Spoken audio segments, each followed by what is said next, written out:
On this episode of the Catholic Echo podcast from the Diocese of Youngstown, brought to you by the annual Diocesan Appeal and Cumulus Radio Youngstown, we're talking with various recipients of the Voice of Hope, Golden Apple, and Eagle of the Cross awards. Find more about this episode's topic, including articles from the Catholic Echo, at www.catholicecho.org/podcast. And now the host of the Catholic Echo podcast, Dennis Viviana. Hello and welcome to the Catholic Echo podcast. Each year, the Voice of Hope is given to individuals or groups who celebrate the unity and identity of Catholic charity services in the Diocese of Youngstown. This year, the award recipients are the Mercy Health Foundation Mahoning Valley and St. Michael Parish in Canfield.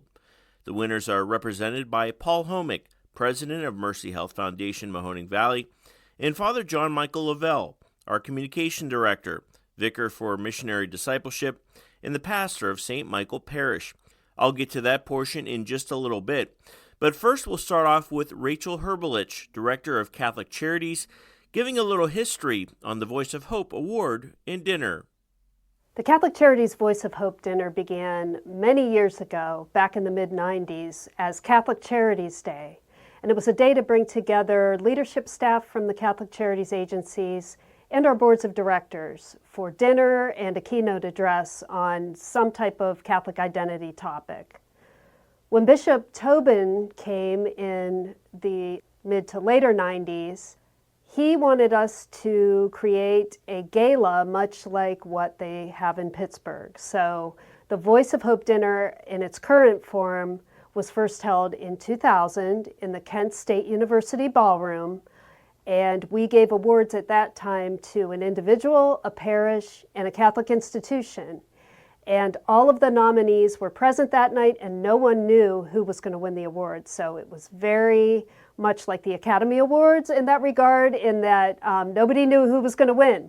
So it was a surprise to everyone. And from that time, the dinner has continued to grow. We've moved it around to different locations around the diocese. We've had it at Stambaugh Auditorium.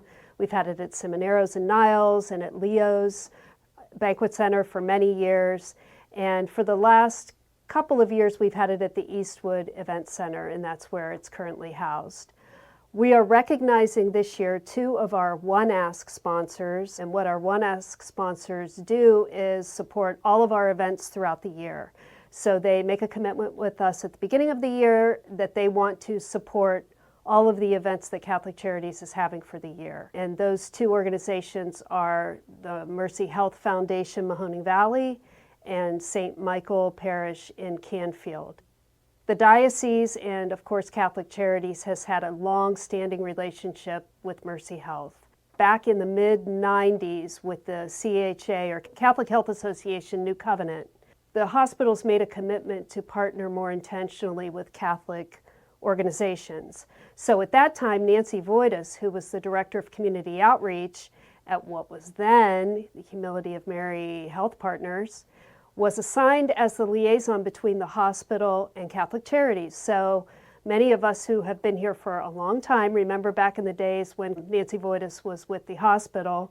And she would come to our agency directors meetings, and we would talk about ways that we could collaborate. And one of the products of those conversations was the establishment of our prescription assistance program, which still exists over at St. E's at St. Elizabeth Hospital. So we are very proud of that project that we were able to do. It's a chance not only to celebrate the unity and identity of Catholic Charities throughout our diocese, but it's a great opportunity to catch up with people that you don't see too often from around the diocese. So I always appreciate reconnecting with friends that I haven't seen for a long time, former co-workers who continue to support the appeal, and our pastors, of course, who always do the work of promoting Catholic Charities in the parish setting throughout the year. All of the funds that we raise from the Voice of Hope dinner are used throughout our 6 counties for basic needs assistance. So that would be food, housing needs, utility needs, and all other basic necessities that families and individuals need to be safe and healthy. Paul Homick is the president of the Mercy Health Foundation Mahoning Valley. It's an organization which supports the work of Mercy Health Youngstown. the largest medical provider and employer in the community. All of the projects and programs that we do, specifically focused on community health, infant mortality initiatives, cancer screenings, the Joni Abdu Comprehensive Breast Care Center, and Joni's Promise, which ensures that all of our patients get the services that we offer regardless of ability to pay. In his nearly 10 years as president, Homick and his team have worked on several housing initiatives with Catholic Charities, including finding pregnant or new mothers a safe environment to live. And now recently we've been talking about the possibility of some other initiatives, specifically around respite housing for those who are released from the hospital and need a place to go to recover, but don't need that higher level of care from a long-term care facility. Rachel Herbelich, director of Catholic Charities, says her organization and Mercy Health are excited about two new initiatives currently underway. We continue to work on projects together. In fact, we have two such projects that are happening right now that we hope to be telling the community more about very soon. Homick says in local communities it's important to cultivate hope. And the Voice of Hope recognition, especially in this year when Pope Francis calls all of us to be pilgrims of hope, is highly significant and certainly a great honor for us. I'm very excited that it's a recognition of all of us. St. Michael Parish in Canfield is also honored as a 2025 Voice of Hope winner.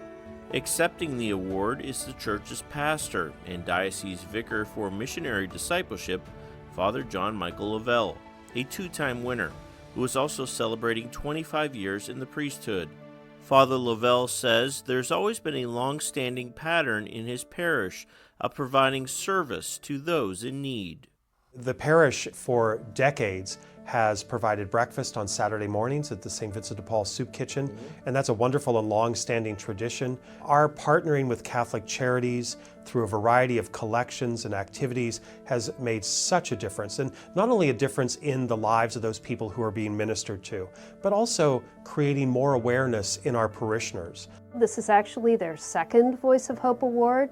They have done nothing but continue and to build upon that tradition of service to those in need. And Father Lavelle in particular, everywhere he goes, he always makes a connection with Catholic Charities locally. Father Lavelle says it's vital to continue working with young people and creating a mentality, a desire to reach out to those in need. We can't expect people all of a sudden in their 20s, 30s, 40s to get it. And it really is laying the foundation. And so we've been very intentional working with our young people in our faith formation to have these moments where as a family, they discuss an issue or a topic and then go and do something. I'm just so personally blessed to have been able to partner with Catholic Charities through my entire priesthood, whether it's been in agencies, wherever I've been a pastor, or working here at the diocesan offices, helping the annual appeal raise funds to meet the needs of the Catholic Charities budget, but in all of those ways to see how they are really on the ground helping us bring together our forces and our ability and our gifts and make a difference in people's lives. The 2025 Catholic Charities Voice of Hope Dinner takes place on Thursday, May 1st from 5 to 8 p.m. at the Eastwood Events Center in Niles. Coming up next, you'll hear from one of the 20 high school recipients of the 2025 Eagle of the Cross Award. Make sure to keep it here. The Catholic Echo podcast returns after a short break. When storms hit, we are there to rebuild. As our neighbors age, we lighten their burdens. As our veterans adjust, we ease their transitions. In every part of the country, we are there. We are Catholic Charities. We serve millions each year regardless of their faith. We put food back on tables, unlock doors, and walk together on the road back. Help Catholic Charities serve your neighbors in need. Join us at wearethere.us. Welcome back to the Catholic Echo podcast. 20 teens across 6 counties in the Diocese of Youngstown will receive an Eagle of the Cross Award. The annual award is given to juniors and seniors in our diocese for the past 26 years. Here to talk about the award is Madeline Francisco, Director of the Office of Youth and Young Adult Accompaniment. Thank you so much for joining us. Great to be here with you, Dennis. Maddie, those who are unfamiliar with the Eagle of the Cross Award, can you give us a little bit about the history of the award? Sure. So the Eagle of the Cross Award was originally created by the National Federation for Catholic Youth Ministry, the NFCYM for short, and it was adapted by our diocese in 1999. So for the past 27 years, we've been recognizing outstanding teens in the diocese who selflessly serve their peers and parishes as communicated in their nominations. And this is the diocese's highest honor bestowed to youth. Talk a little bit more about the nomination and selection process. How does that all happen?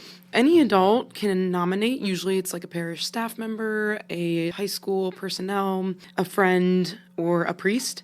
The nominee must be a practicing Catholic who exemplifies the qualities of moral integrity, prayer, good works, and Catholic Christian leadership in their faith. There's 6 questions on the nomination form. Each question is worth 5 points. So every year, a group of judges gets together. Usually it's, youth ministers and priests or deacons and high school personnel, again, who are part of the judging team, who then kind of grade more or less those questions. So each nomination can receive up to 30 points, and there must be a 22-point minimum to qualify for the award. And this recognizes maybe teens who otherwise might not be recognized. Correct, yes. Yeah, I think sometimes people may look at the award and they're like, oh my gosh, well, how can my child or my, youth apply? You don't apply for the award. It's not a resume builder. It is, an opportunity for those who do good works in secret, in hidden, to be recognized for the good works that they do amongst their peers. And this might be an individual that's started off as an altar server that continued to grow in their faith over the years. You'll see a story of Maggie May, who goes to Hoover High School. You'll see her story coming up, but it's recognizing someone who has practiced their faith over the years and continue to grow in their faith. Yeah, the people that are nominated have been practicing their faith usually for years, like you said, and they're people who have really stood out in their youth ministries or in their high school classes. If they're nominated through the Catholic high school category, we're looking forward to recognizing those teens that deserve to be recognized. Now, the event itself, it takes place this coming Monday. For those attending, what can they expect? Yeah, so we start the event with Mass with the bishop at 6 p.m. in St. Columba Cathedral. It's just a daily Mass. We have the awardees participating as liturgical ministers. So we have altar servers, and our lectors are all comprised of those who have won the award this year. Immediately following that, we'll have the awards distribution ceremony. The bishop will give everybody their awards individually right after Mass. So Mass is open to the public, by the way. Anybody can come to the Mass. And then after the awards are distributed, everybody who won the award and their families is welcome to come to the St. Columba Hall for a banquet afterwards. So a big crowd on Monday. You're expecting a big crowd for that? Yes, yeah, there should be over 120 people or so. Okay. Anything else important to message here, or events you're looking forward to in coming months? We have our Young Adult Festival coming up on July 26th at St. Robert Bellarmine in Cortland. That'll be for anybody who is graduated from high school, age 18 through 39. So any young adult can come to that. We're looking forward to that. And Maddie, just last question, where can folks find out more about the Eagle of the Cross Award or how to nominate for 2026? We are in the works of updating the webpage on DOY.org, but people for now can go to DOY.org/Eagle of the Cross 2025 for more information. Maddie Francisco, thanks so much. No problem. Thank you, Dennis. Recently, I had the chance to meet and interview Maggie May. She is from North Canton and part of St. Paul Catholic Parish, one of the 20 winners of the Eagle of the Cross Award. Maggie May is a parishioner at St. Paul Parish in North Canton and a senior at Hoover High School. She's in several leadership clubs, National Honor Society, and is on the swimming team. May attended the National Catholic Youth Conference 2 years ago and wrote about the experience in the Catholic Echo magazine and the homily that she won't soon forget. It kept me engaged the whole time, and that's very, very hard for a lot of people to stay engaged for, but it was just so influential. It was amazing, and adoration was just so great.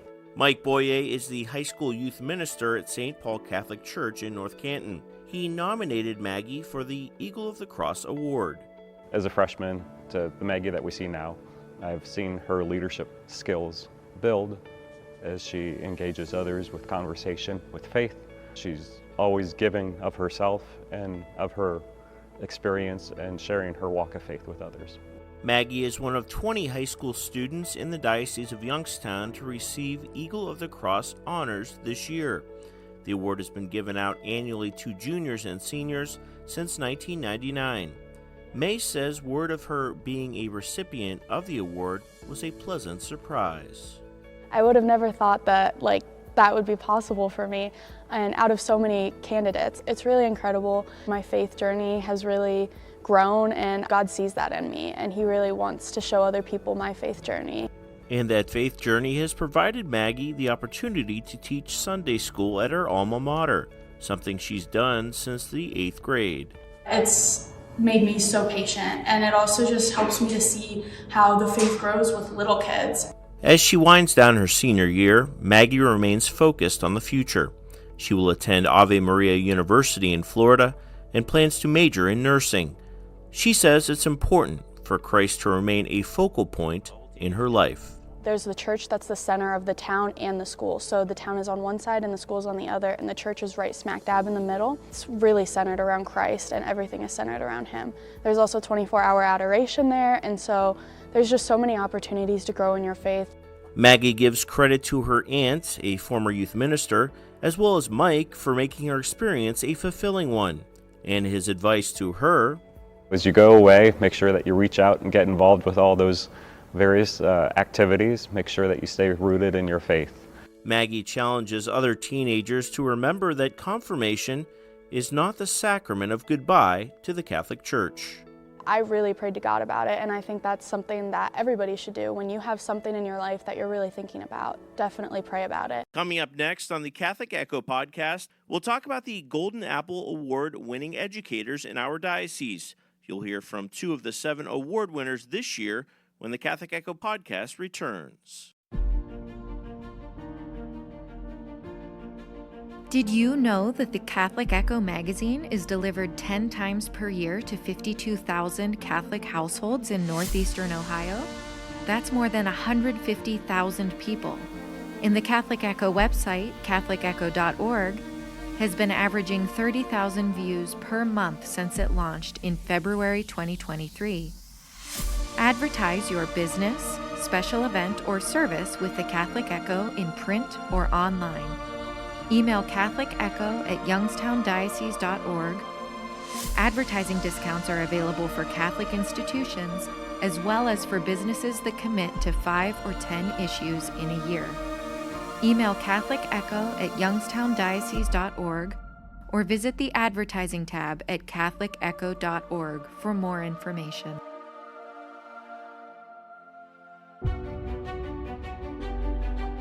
Welcome back to the Catholic Echo podcast. 6 teachers and 1 principal from various Catholic schools in our diocese will be honored May 5th with the Golden Apple Award. It's the diocese's highest honor for education. Joining me now, one of this year's recipients, Michelle Vargo. She's a music teacher at St. Christine Elementary School in Youngstown. Thanks so much for joining us. Thank you, Dennis. It's great to be here. For those meeting you the first time, what can you tell us about yourself and what inspired you to pursue music education? A little bit about myself. I grew up in Austintown, graduated from Fitch High School, and then I went to study music at Wittenberg University, where I graduated with a degree in music education. My husband and I got married in 2000, my husband John, and we have 2 children. Both of them are seniors this year. My daughter Alexa is a senior at Cardinal Mooney High School, and my son Eric, also a Mooney graduate, will graduate from YSU next month. Music has always been a big part of my life. I started taking piano lessons in 3rd grade, but I was always in choirs and singing long before that, and ever since in school and at church. Of course, I think many teachers are inspired by educators they had in their growing up years, and I had several very influential and encouraging music teachers. So from their guidance and their example, that led me to discern that my calling was to be a music educator.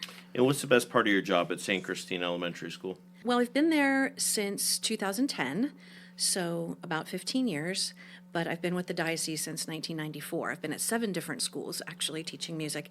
And the best part at St. Christine, and really anywhere as a music teacher, is that you are in a unique position that you meet the students in kindergarten and you get to connect with them all the way through 8th grade. So you really do get to know them and form relationships and see them kind of in a different way than the classroom teacher might.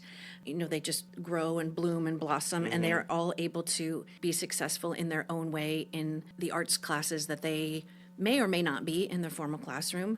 The best part of my job, though, is the sound of children's voices singing, especially a song that they really love. There's nothing like that. Do you lead the band? What else do you do? Unfortunately, right now, we don't have a band. We're looking for a band director, but we do have a choir. The choir is made up of 4th, 5th, and 6th grade students, and we have a cantor group that's junior high students that cantor the psalms during the Mass, and then several programs and performances during the year. Now, I would imagine that the importance of music education in elementary school is critical for developing a well-rounded student, maybe fostering creativity, building discipline. I mean, that's what I discovered about myself when Certainly. I played, piano, clarinet, saxophone as a kid.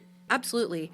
Music education and the arts in general, it gives each student a chance to excel at their own pace and in their own way. If they're not necessarily a singer, maybe they're going to play the drum, or maybe they're going to find another way of, they're going to be a lyricist, or they're going to be able, there's so many different things and so many aspects to our class, so many different things we do, that everybody can find something that they enjoy and are good at. We are right now gearing up for our school musical. It's Oliver. And from the audition process through the performances, I feel like the kids who are involved in that, in the cast and the crew, gain a sense of belonging. They feel like this is their space, this is their spot to shine. They're working toward the goal of the good of the group. They're responsible for teamwork as they are doing lines and singing songs. They need to kind of count on each other and be able to get through that together. They're growing in responsibility, teamwork, and their creative expression. Their confidence increases so much. It really makes us proud to see how far they come. Now, those parents or students who are looking to add music to their lives, what advice would you have, if they wanted to be in plays, choir, or even playing a musical instrument? I would say give it a chance, because you're never too old to start trying. There's always a good opportunity. Find something you really enjoy, find something you really identify with, and give it a try. And if that's not your thing, there's another opportunity, try something else. But music is so accessible now. There's so many ways to become involved, community-wise, at school, or just individually. And finally, the Golden Apple Award, you were nominated and you are one of the winners. Had you heard about this award before, and talk about the surprise of being presented with the award by Superintendent Stephen Jones? Well, of course, I've heard of the Golden Apple before. I know some amazing friends of mine and colleagues who have been honored with this award over the years, so I know that it's something really special. I just thought it was very surprising and so incredibly kind of Dr. Jones to take time to individually and personally notify each of us at our school about the award. It was a big surprise. I was in the middle of 4th grade music, and a knock came at the door, and they came, and he was explaining who he was and what this was all about, and the kids were really excited, as was I, overcome, emotional, and just humbled and honored to have been chosen for this award. One of those exclamation points in a 3-decade career, right? Yes, exactly, absolutely. Thank you very much for joining us, Michelle. Once again, congratulations on earning a Golden Apple Award. Thank you so much. It was my pleasure to be here. Joining us now is another recipient of the Golden Apple Award, the only principal to receive the award this year in our diocese, Dan Mitchell of St. Joan of Arc School in Canton. Thanks so much for joining us. Thank you for having me. I appreciate the opportunity. Now, for those who are hearing from you for the first time, how long have you been at St. Joan of Arc and in the field of education? And I guess what inspired you to enter education? I've been at Joan of Arc. This is my 4th year, and I've been in education for, I think this is my 24th or 25th. I started in 2000. I knew I was going to go into education probably at a pretty young age, because my mom was an English teacher, and my dad, he was also a teacher and a college professor. Actually, my mom taught at college for a while too. And my grandma on my dad's side, she also was a teacher. So I knew even probably in grade school that I was going to end up being a teacher. So it's in the bloodlines. Yeah, I think you watch your parents when you're a child, and, you see what they do. And a lot of times it just seems like the logical thing to do with your own life, what your parents have done. Doing some research on you, I noticed the signature portion of your email. You have 1 John chapter 4, verses 11 through 18. Is there a personal story there, or is it kind of a motto you try to live by and teach others to live by? Actually, I put the scriptures in my signature just literally in the hopes that people will actually bother to look it up and end up reading some scriptures.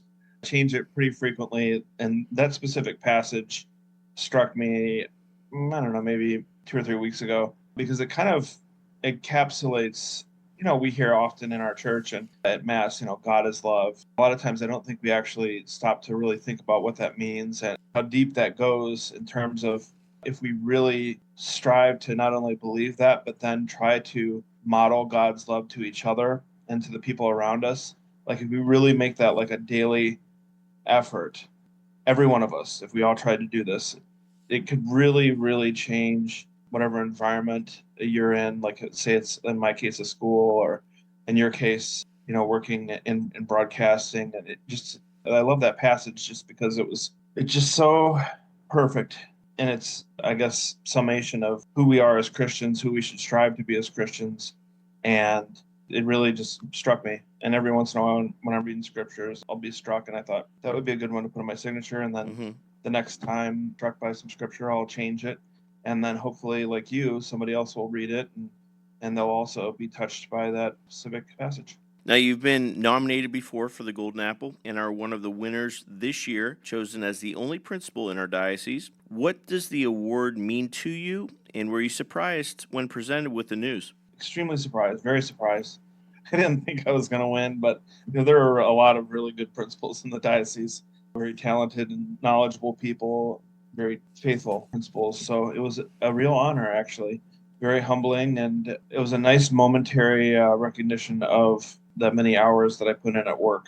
It's nice every once in a while to get a recognition of appreciation, I suppose. So it was flattering, humbling, and very surprising. We talked about the Bible quote already, but how else do you encourage students to live out their faith both in and outside of the classroom? Well, we do various things here at the school. Go to Mass, we provide the opportunity for the kids to go to confession, and we pray daily. But I would say for me personally, what I try to do to encourage the kids to live out a faithful life is I try my hardest every single day to model what it is to be a Christian. I try to be very patient with the kids, try to be loving. I'm also firm, when it comes to discipline and correcting kids, because you have to have kind of equal parts mercy and justice. So I think more than anything else at my school, I think that if I'm able to provide the best representative of a Christian that I can to the kids, my hope is that they will remember how I treated them and how I treated their peers and those around them. And hopefully they will think, okay, well, that seems like a good way to live and to be. And so more than anything else, I think I try to encourage their faith formation. And I suppose by modeling what Jesus taught us and modeled for us in scriptures, not saying that I'm anything like Jesus at all, but I try really hard to be. St. Joan of Arc Principal Dan Mitchell, congratulations on the Golden Apple Award and best wishes to you the rest of the school year. Thank you very much, sir. Dan Mitchell, principal of St. Joan of Arc School in Canton. Thanks so much for your time. Once again, the Golden Apple Award ceremony takes place Monday, May 5th. That concludes this week's episode of the Catholic Echo podcast. Make sure to follow us online at catholicecho.org or on your favorite podcasting platform. I am your host, Dennis Biviano. God bless and have a wonderful week. The Catholic Echo podcast is a production of the Roman Catholic Diocese of Youngstown. Your host has been Dennis Biviano. Have a blessed day, and may God be with you.